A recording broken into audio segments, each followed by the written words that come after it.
உங்ககிட்ட யாராவது வந்து, "எப்பா உனக்கு வீடு இல்லையா? உனக்கான வீட நானே கட்டித்தரேன். இடம், டிசைனு, யார் கன்ஸ்ட்ரக்ஷன் பண்ண போறா?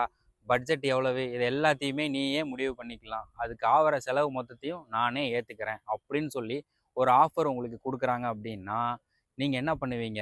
ஒரு நிமிஷம் யோசிப்பீங்களா? மாட்டீங்களா? இந்த ஆஃபருக்கு பின்னாடி என்ன இருக்குது? இல்ல இந்த ஆஃபர ஏத்துக்கலாமா? அப்படின்னு சொல்லி யோசிப்போமா? மாட்டோமா? அதே மாதிரி தான் இன்னைக்கு நம்மளுடைய தமிழ்நாட்டுக்கு கேரளா கவர்மெண்ட்டு ஒரு ஆஃபர் குடுத்துருக்குறாங்க.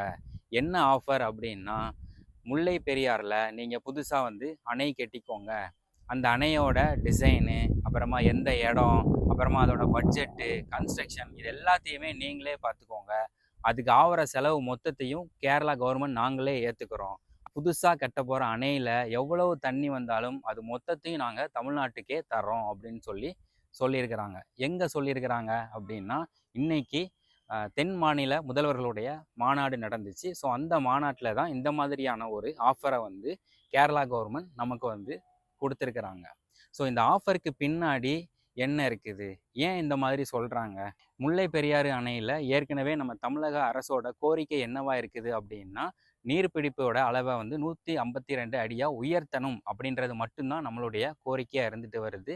ஆனா கேரளா கவர்மெண்ட் வந்து இத என்ன நினைக்கிறாங்க அப்படின்னா, அந்த அணையானது ரொம்பவே பழசா இருக்குது. ஸோ அதனால அது சீஸ்மிக் கண்டிஷன்ஸ்ல அந்த அணைக்கு என்ன வேணாலும் நடக்கலாம். ஸோ அந்த அணைக்கு கீழ இருக்கிற மக்களுடைய பாதுகாப்பு தான் எங்களுக்கு முக்கியமானது அப்படின்ற மாதிரியான அவங்களுடைய தரப்பு வாதத்தை வந்து முன்வைக்கிறாங்க.